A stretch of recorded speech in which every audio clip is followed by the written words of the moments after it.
From an early age, we are taught, subtly or explicitly, that somewhere in the world there is someone who will complete us.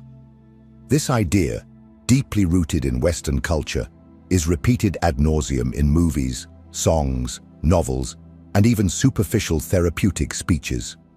Romantic love has been elevated to the status of psychic salvation. No matter how fragmented, needy, or empty you may feel, they say that when you find the right person, everything will fall into place.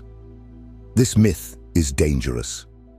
It feeds a childish fantasy that healing lies outside of us, that the other will come as a redeeming hero or heroine, willing to rescue us from ourselves. Carl Jung unmasked this illusion with brutal honesty. For him, seeking completeness in another is a sophisticated form of evasion from one's own psyche. Love, when born from need, transforms into possession, control, and suffering. What we call passion is often just a violent projection of the unintegrated anima or animus. You are not loving the person in front of you. You are loving an internal image that your psyche has projected onto them. This explains why you often get involved with people who, rationally, make no sense, or why you are brutally disappointed when the other inevitably does not match the fantasy. This illusion of external completeness is a psychic trap. It keeps you in an endless cycle of searching and frustration. When a relationship fails, the mind seeks another object of desire, believing that the problem was the wrong person.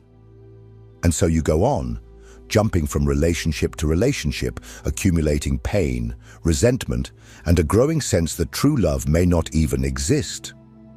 But love has not failed you. You have confused it with healing. Jung said that every projection is an opportunity for growth. When you are disappointed with the other, it is your psyche returning what you tried to cast out. It is the unconscious saying, "Look within." The emptiness you feel will not be filled by anyone, neither by the ideal partner, nor by the perfect lover, nor by momentary connections masked as depth. No human being has the obligation, nor the capacity, to heal your internal split. True completeness is a state of consciousness.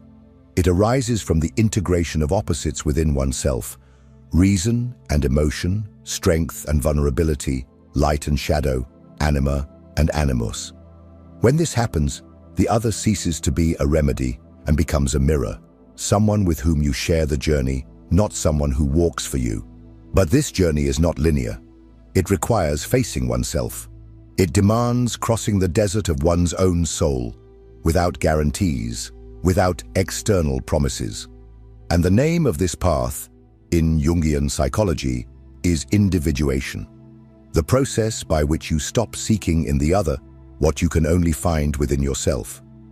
It is the transition from love need to love consciousness. In the next part, we will dive deep into this symbolic journey that Jung called individuation, the path that leads from fragmentation to wholeness, a profound, painful, and at the same time, liberating process. The only real route to transform your relationships and, above all, your own existence. If what you're hearing resonates with you, you'll find real value in my ebook, Beyond the Shadow.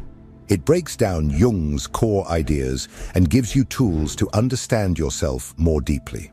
Link is in the pinned comment.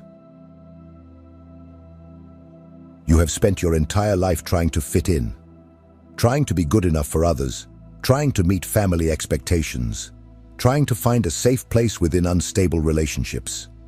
And in the midst of all this, you lost touch with the one thing that could truly sustain you: your soul. Jung shows us that as long as we remain focused only outward, seeking recognition, love, security, and validation, we will live disconnected from the totality of our being.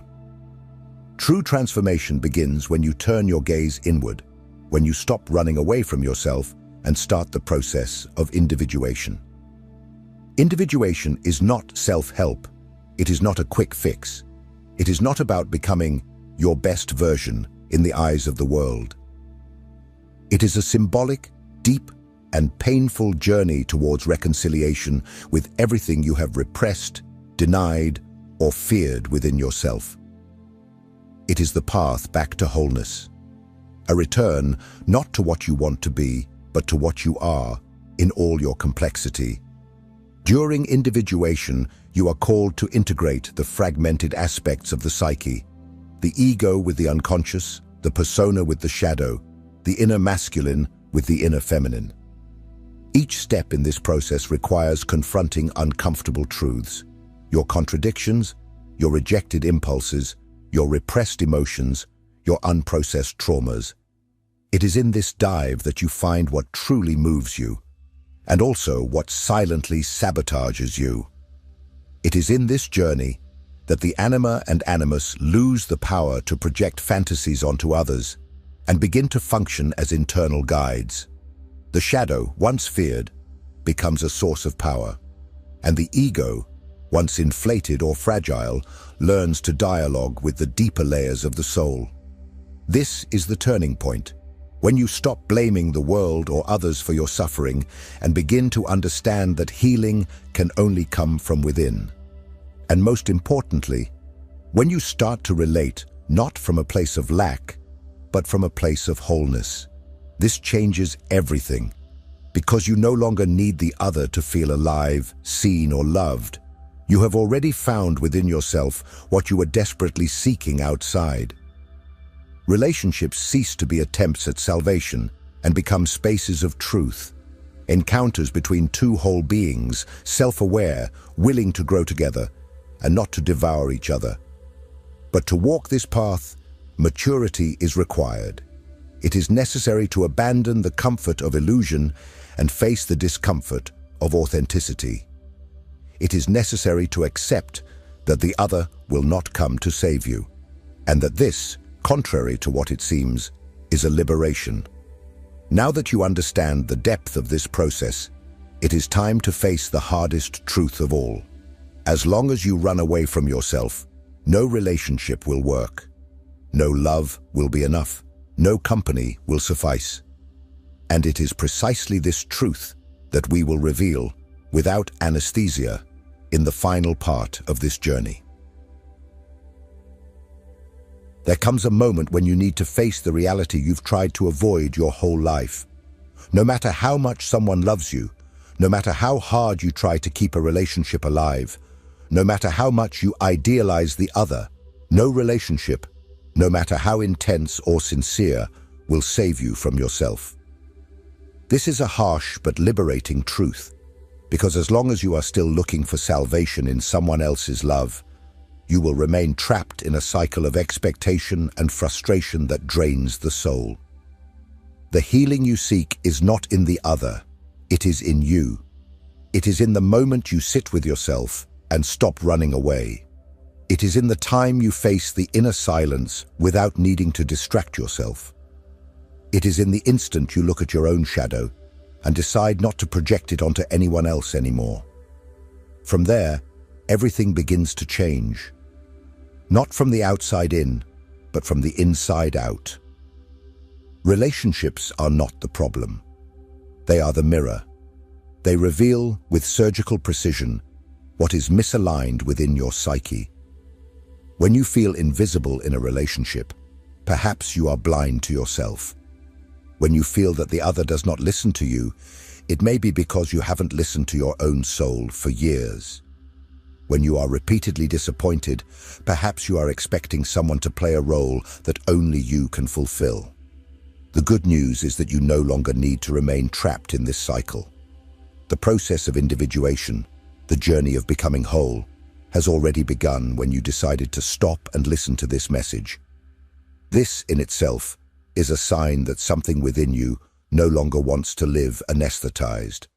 It no longer wants to repeat the same mistakes. It wants to awaken. But awakening hurts. It requires courage to let go of comforting illusions. It requires commitment to the truth, even when it dismantles all the fantasies you've built about love, about the other, about yourself. The emptiness you feel is not a punishment. It is a call. a call to descend into the deeper layers of your psyche and reclaim what has been lost, your soul. When you make this move, when you stop seeking completeness outside and start cultivating it within, something changes. Deeply, you begin to attract connections that do not require you to be half of anything. You draw closer to people who do not come to fill you, but to overflow with you. You finally learn to love, not from neediness, but from presence. If this message resonated with you, comment below. I choose to look within. Share this video with someone who needs to break free from this cycle of silent pain. And subscribe to the channel, because here we do not speak to entertain, we speak to transform. And don't stop here, because knowing is not enough. You must keep digging. And you know, the soul does not forgive those who stop halfway. So keep going. The next step awaits you.